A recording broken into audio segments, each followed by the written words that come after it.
is blocking ships from passing through the Strait of Hormuz. Prices are going to go up as a result of this. That might ultimately contribute to a recession at some point. How long the experts say this could last. Plus, the AI you were working on today that's blowing your mind is the worst AI you'll ever use for the rest of your life. the ever-evolving world of AI. Government, business, and campus leaders come together at Carolina to chat AI benefits and uncertainty.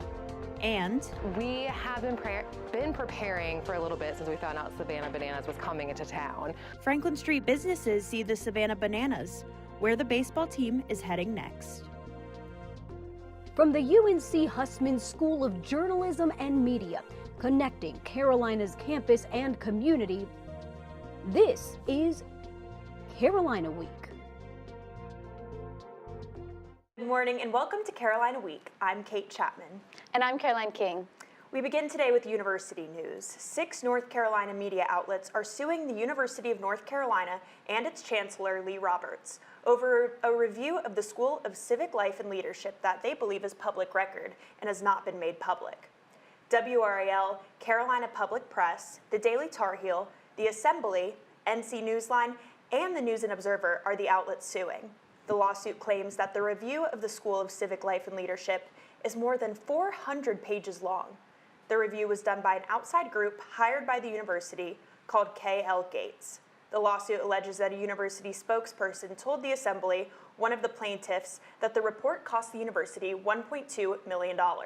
Since the review was requested by the university and paid for by the university, the media outlets argue it is public record and they should have access to it. Paul Newton, UNC Vice Chancellor and General Counsel, said in a statement, quote, "As a public university, we take seriously our responsibility to consistently and completely respond to public records requests in good faith, in a timely manner, and in accordance with the law. The Public Records Act contains several thoughtful exceptions that protect the private personnel information of our faculty, students, and administration. The law also acknowledges the attorney-client and attorney-work product privileges." UNC hosted its first ever AI for Public Good conference this week. It brought together UNC researchers, university leaders, government officials, and professionals from OpenAI and Anthropic. Provost Magnus Egerstedt called for a standard AI policy across courses in his opening speech. Leaders from AI and Anthropic discussed the need for government policy as AI creates economic change. Several agreed that there is a lack of trust in AI. The AI you were working on today that's blowing your mind is the worst AI you'll ever use for the rest of your life. And so I think this idea that every time we hit a peak, that's actually not a peak, it's the new base camp. That's something that weighs a lot on me, both the excitement, the privilege to be doing it, but also the idea that like I happen to be in this space where things are changing really fast, in a position where I can see a lot of things ahead of the curve, and I have to use that position responsibly. The conference also featured other panels on healthcare, defense, and the arts. The war in Iran is continuing to impact the global economy. According to the U.S. Energy Information Administration, disruptions to oil supply are driving up prices worldwide. In addition to Iran's restrictions on the Strait of Hormuz, the U.S. has started blocking all ships going in and out of Iranian ports. According to the U.S. EIA, about 20% of the world's oil flows through the strait. Experts say blockades in that area are already driving up costs from gas to groceries. And even if the war ends soon, the economic impact could last as shipping costs stay high, according to UNC Peace, War, and Defense professor Navin Bopit. And so having that blocked off, if oil prices go up, what that means is the price of almost everything else also goes up because those prices tend to be affected by oil prices. So food prices will go up because that's affected by energy prices. Bopit says this could drive inflation higher or even contribute to a recession in the U.S. if the war continues. Students at Carborough High School are back in class after going on lockdown yesterday because of a shooting at an apartment complex nearby. According to Carborough police, no one was hurt and the lockdown was lifted before the end of the school day after 2 arrests were made. One of the 2 arrested minors was a 16-year-old Carborough High School student. After local police gave the all clear, students resumed to class as normal and were dismissed at the regular time. The case remains under investigation, and more charges could come in the future as more information unfolds. The North Carolina Department of Environmental Quality released a roadmap designed to reduce greenhouse gases emissions by more than 50% by 2030. The plan focuses on 6 core categories: electricity, transportation, buildings, waste, industry, and lands. According to the 2024 Greenhouse Gas Inventory, electricity and transportation are the largest contributors to the state's carbon footprint. Almost $390 million will be invested in renewable energy like solar and wind. Additionally, $214 million will go towards making diesel vehicles electrically powered. The roadmap is expected to cut emissions by more than 2 million metric tons by 2030. Now, it's feeling pretty hot outside to me, but let's take it to the meteorologist, Katie Wilson, to give us a look into the forecast this week. Caroline, it's feeling hot to me too. We're about to see some of the first 90s of the year. This is typical weather that's expected around middle of May, so summer's come about a month early. Hitting 85 about right now, climbing to 90, probably a little over 91, and not cooling off very much by the evening time. We're gonna see this really warm trend head into the rest of our week, into our weekend. Starting off pretty warm tomorrow morning, highs of 66, climbing up super hot 90, probably even getting to 92. We have the potential to beat some records as we head into the weekend. Not cooling off too much Thursday night, and we'll see that same trend starting for Friday as well, reaching into those upper 80s, lower 90s. Now, we need to talk about rain. We have not seen any rain in sight, and so far for what we should be seeing rain-wise for this year is a little bit almost over 13 inches. Now, what we have seen is a little over 7, so we're about way under that, and we need some rain, and it'll help our drought, but there's not much in the forecast soon. Those temperature highs, we're gonna be looking to beat some records. That's not gonna help our drought at all. We're gonna be climbing up into the 90s well into the weekend. See that sunshine on our 5-day. While we do have some chance for rain on Sunday, it's not gonna be enough to alleviate our drought, but we'll see some cooler temperatures heading into Monday. Katie, now our Champ Lyerly joins us in the studio to break down how the drought is impacting our state. Thank you, Caroline. Now, dry conditions are building across North Carolina, starting to spark a bigger problem: wildfires. State officials say little rain and warm temperatures are drying out the region's soil and land, pushing many areas into drought conditions, as you can see here. And that same dryness is fueling fires. State officials say little rain and warmer temps have left grass and trees very dry, creating the perfect conditions for fires to catch and spread fast. As you can see, several small wildfires have already popped up in recent weeks, but most have been contained quickly. For now, fire crews warned to hold off on any outdoor burning until then. All eyes are on the chance of little rain in the next few days. Back to you. Thank you, Champ. The federal government is taking away some major protections of discrimination against transgender students in schools. Those protections, like making sure schools use a student's preferred pronouns, would no longer be carried out by the federal government. The change is leaving some students asking what comes next and how to respond. An assistant professor of law at UNC says other anti-discrimination laws still offer some protections. A student activist group on campus, Sunrise UNC, is challenging students to take a stand to support trans students. Not to engage, because that's probably the best way that we can fight back. The Trump administration says this is meant to give states more control and follow their own definitions of gender. According to UNC officials, no policy changes have been announced on our campus. Coming up on Carolina Week, how the Savannah Bananas brought the yellow and green to businesses in Chapel Hill. And how a UNC professor is using artificial intelligence to change the athletic recruiting process. All that and more after the break.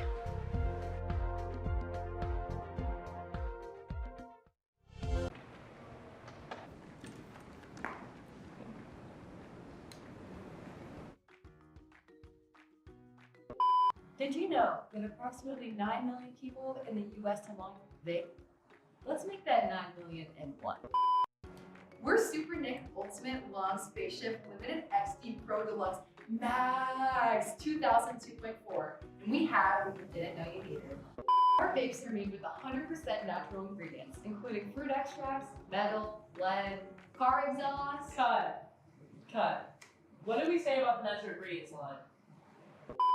And if you buy our new Cotton Cancer, you can get our special edition popcorn mug.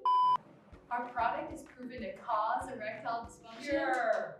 Cures erectile dysfunction. Are you tired of living your best life? Want to feel anxious, out of touch, and depressed? Cut! Are you even reading the script? Why lose just one lung when you can lose two?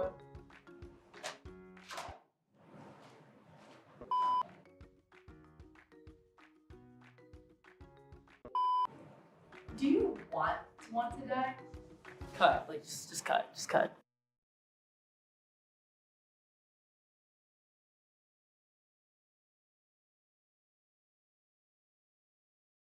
Welcome back to Carolina Week. Now, if you were anywhere near campus this weekend, you might have noticed some yellow disruptions. I definitely did. The Savannah Bananas and their fans took over campus this weekend. The entertainment baseball team, the Savannah Bananas, are expected to bring in more money to UNC Athletics after more than 100,000 fans came to campus for 2 sold-out games in Kenan Stadium over the weekend. UNC Chief Revenue Officer Rick Barakat says Carolina will benefit from collaborating with the Savannah Bananas brand. Now, for context, the Charlotte Regional Visitors Authority released a report last year indicating the city made $38.6 million after 2 Savannah Banana games were sold out at the Bank of America Stadium there in Charlotte last June. Savannah Banana merchandise was sold in more than 20 retail stores inside and around Kenan Stadium. Franklin Street stores also cashed in on the games by selling Savannah Bananas themed products. They've been selling pretty well, actually. I think the yellow is a super trendy color for the spring in general, but I think over the weekend we'll have more people like buying the merchandise. Last weekend was the first time in UNC history that baseball was played inside Kenan Stadium. The Bananas' next stop on their playing tour is Yankee Stadium in New York City.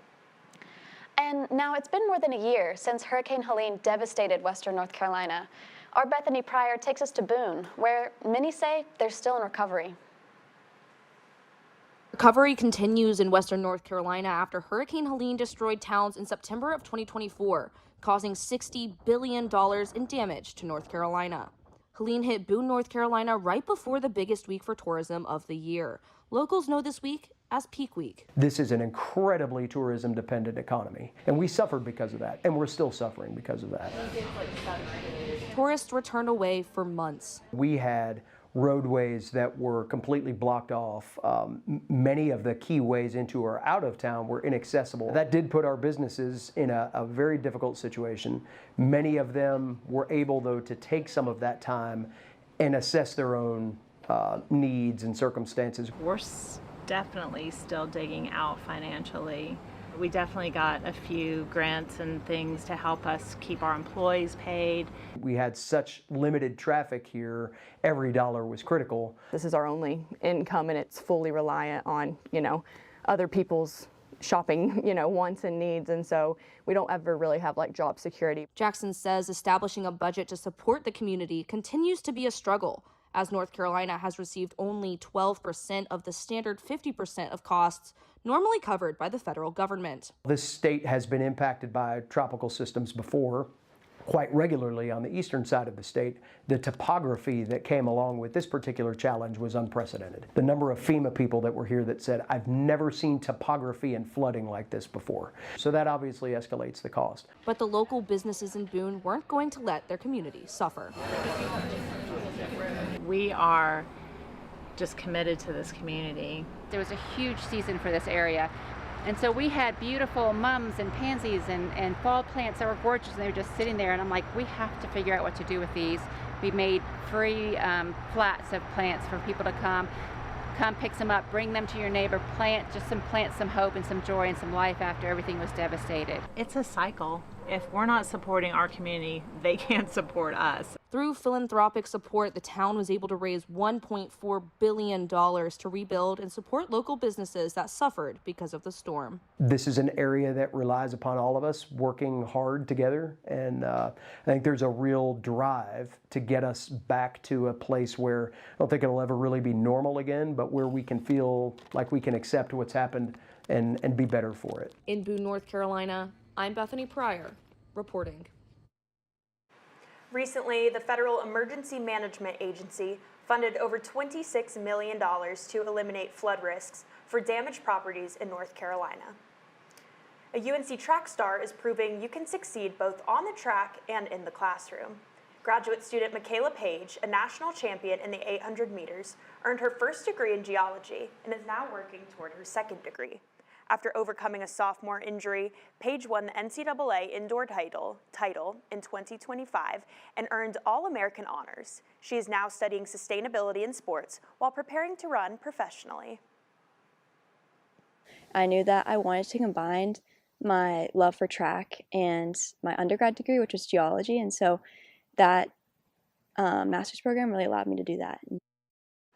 Page says she hopes to combine her passion for athletics and sustainability in her future career, developing sustainable sports products. Also in sports, the Carolina Boxing Club is celebrating 20 years of building strength and community in Chapel Hill. The club welcomes students and community members of all experience levels. Members say the program is about more than boxing. It helps build confidence, discipline, and friendships. No, you're going to come in here, you're going to learn, you're going to be disciplined, you're going to get a structured workout, and you're going to follow it. And it's going to be so much more than just, I'm coming in here to punch people and let off some steam. Club leaders say their goal is to create a space where anyone can learn, grow, and feel empowered. A UNC professor is using artificial intelligence to change the way we understand sports. Gatus Veritas is developing a program that can watch games and give real-time analysis, similar to ChatGPT. The technology can analyze hours of video in minutes, helping coaches and scouts spot play patterns and predict an athlete's future. He says the goal goes beyond sports, with possible uses in classrooms and skill training. We've been spending also a lot of time on trying to come up with both automatic and also sort of semi-automatic pipelines, how to get large amounts of high-quality data. Researchers say this could act as a virtual coach, giving users instant, personalized advice. Now I am joined by Bethany Pryor. Bethany, thank you so much for joining us. Thanks for having me. We saw your previous reporting earlier in the show about the Helene recovery efforts in Boone, and I want to talk a little bit about your involvement with this program here, Sports Extra. I heard you guys have a special coming up. Can you tell me a little bit about what it's about? Yeah, obviously we have an amazing program, broadcast program as a whole here at Carolina. So my co-executive producer, Kyla McGee, and I and our director, Carrington Bostick, kind of put our brains together and we're talking about ways that we could highlight some of these really incredible stories that we have on campus using the program that we have here at Carolina in the Hussman School. So we put our heads together and we have some incredible female athletes on campus, incredible women's athletic teams in general, so many national championships in the last couple years. So it would be really awesome for us to highlight women's sports in a special and use this studio and our contacts with Carolina Athletics to tell some really cool stories that aren't told every day. So we had the opportunity to talk to some really cool athletes and tell their stories in a different way that hasn't really been told in the last couple of years at least. And so I'm really excited to be able to use our studio and the things that we have here at Carolina to tell these really cool stories about women in sports. Yeah, and you know, we talked earlier, you said that you all have been working on this for over a month and a half.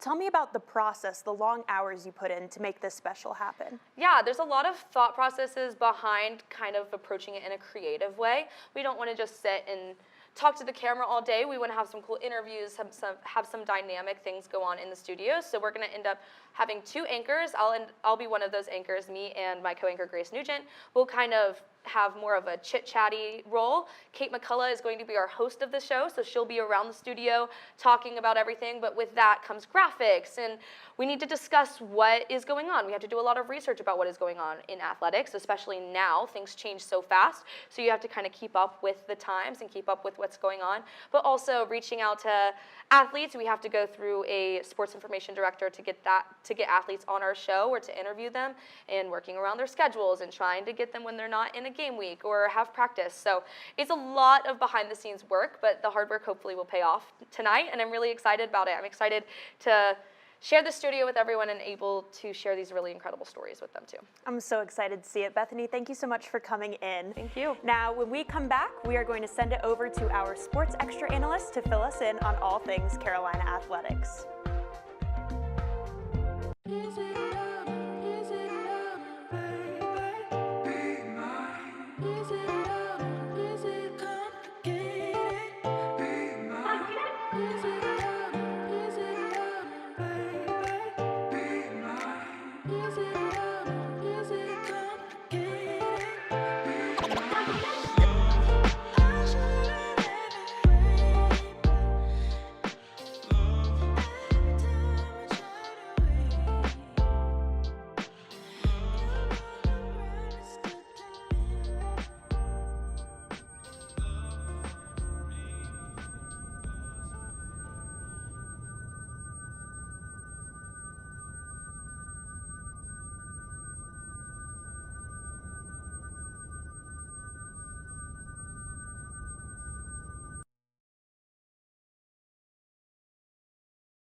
Welcome back to Carolina Week. Now we are going to turn it over to Sports Extra's Cooper Malloy. Cooper.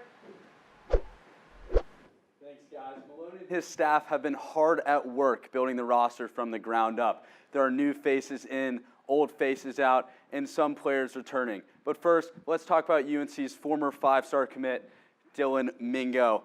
The basketball team announced that they are parting ways with the five-star who committed to the university back in February. It is believed that Malone and his staff will be looking to replace Mingo with more experienced transfer guards. And speaking of guards, Derek Dixon and Luka Bogovac both committed to other universities. Dixon is headed to Arizona to join Tommy Lloyd and the Wildcats. Bogovac is headed to Oklahoma State. But don't get too gloomy on me just yet. UNC has retained five-star commit Maximo Adams and forward Jaron Stevenson. Maximo will bring elite three-point shooting to the Tar Heels next season, while Stevenson will continue to bring consistency on the glass and beyond the arc. Malone and his staff has also picked up a huge commitment from Virginia Tech guard Neo Abdallah. Neo is one of the most underrated players in the portal, averaging 12.1 points per game with the Hokies. He will bring size and shooting to the Heels roster next season. This big pickup begs the question, who should Malone go after next? Well, I have a few ideas. Juke Harris and Terrence Brown Jr., two of the most elite guards in the transfer portal, who both averaged around 20 points per game last season for their respective schools and could both fill our void at the guard position. And finally, Mika Murinen, a.k.a. Slim Jesus. This guy is a Finnish forward prodigy who the Heels have had an eye on for some time now. He's known for his elite level shooting and explosive finishing ability and would be a huge pickup for the Tar Heels. Now let's throw it over to our other analyst, Reed Weichel, to give us the scoop on the women's team. Reed? Thanks, Cooper. While the men's team scrambles just a little bit, Courtney Banghart and co. have been moving in silence to retool the women's roster ahead of next season. India Navarre and Nyla Harris graduate with big shoes to fill, but now both starting guards have transferred away too. Lainey Grant is off to TCU, and Alina Arnisalo returns to UCLA where she spent her freshman year. Freshmen Talia Henderson and Lisa Ostakova are also in the portal, but without destinations as of yet. Of course, these players have to be replaced. The headline transfer signing so far is Achel Akot from Oklahoma State. The 6'1 center will slot right in as the expected starter and should pick up a lot of the slack from the departing Harris. Chloe Clardy and Sophie Burrows bring shooting, while Gabby White offers more of a slasher profile at guard. And of course, we can't leave out the nation's #1 recruit, Kate Harpring. She'll be handed the starting point guard role from day one and will have every opportunity to show what all the hype is about. But she's not the only Tar Heel who get her flowers in 2026. Monday night, the WNBA called up a member of the Carolina family. India Navarre was drafted 28th overall to the Atlanta Dream. As a second-round pick, she'll have a 4-year contract to play professionally. She'll leave Carolina on the heels of an All-ACC defensive campaign. Tuesday evening, the Diamond Heels hosted UNCW at Boshamer Stadium. After a brief interruption by a lost squirrel, the Heels jumped out with 5 runs in the first inning. Cooper Nicholson launched a 3-run homer to left field. Jaden Nunez and Macon Winslow each drove in a run. Jackson Rose was solid on the mound, allowing just 1 run with 8 strikeouts over 5 innings. The Heels beat the Seahawks 14-5, capping off a strong start to the week. Or all the time, you should be looking like, okay, what can we do better? And you got to get rid of the fact that, oh, we just won a game and the lineup did this. But if you feel like if you scored 5 and won 5-1, you can get 10. Why not? Why would you not make that change? The softball team traveled to Greenville Tuesday night to face off against the East Carolina Pirates. ECU opened up the scoring on a sac fly in the second inning, but the Heels quickly turned the momentum with 2 3-run innings in the 5th and 6th. Sanaa Thompson tallied 2 runs, while pitcher Kendall Frost went 2 innings with no runs. Despite not hitting a homer, UNC came away with the victory, 7-3 in Greenville, and will shift their focus to 10th-ranked Florida State on Friday. Top-ranked women's lacrosse will head up Tobacco Road tomorrow night to face rival Duke. UNC looks to finish the season undefeated in conference play against the Blue Devils, who are coming off a loss at Clemson but still sit at number 19. Midfielder Ellie White leads the ACC in draw controls, which will set up a battle to watch with UNC's draw specialist, Sarah Gresham. North Carolina will need to lean on Gresham and star attacker Chloe Humphrey to continue her offensive hot streak.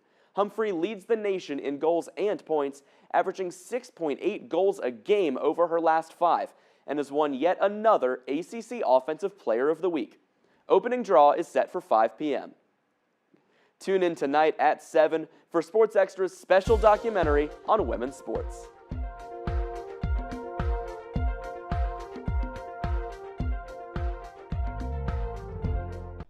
Have y'all seen the new episode of Love Island? No, we need to put it on now. I know. I don't want to see any spoilers on Twitter.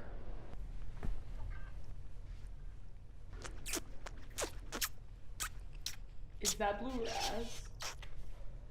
Can I get a hit?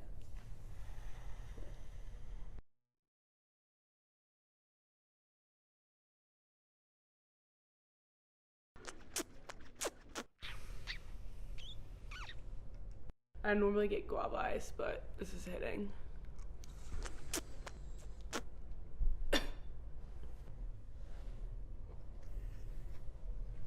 I'm gonna go outside and get some air.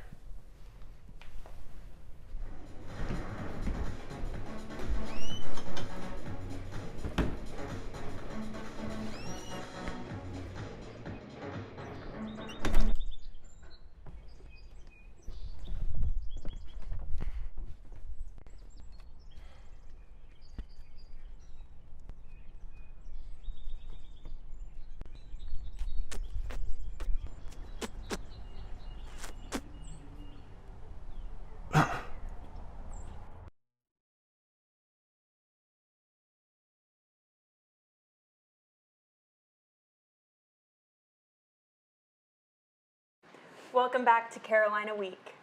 Local restaurant The Casual Pint is set to reopen on Elliott Road on May 1st. The Casual Pint won 3 Chapel Hill Magazine Awards in 2025, like Best Wings and Best Spot to Watch the Game. The restaurant closed in December for financial reasons, but will reopen with 3 new co-owners and some new menu options. Co-owner David Vanier says former regulars are already looking forward to the reopening. But yeah, it's just a bunch of people that are neighborhood folks, you know, that was their spot. It was nearby, and they had heard the rumors, but to actually see us in there and get to meet us, they were excited. The Casual Pint will still be at the same spot. It will host a grand opening with new menu samplings and beer specials. That's all that we have for this edition of Carolina Week. Thank you for tuning in, and we'll see you next week.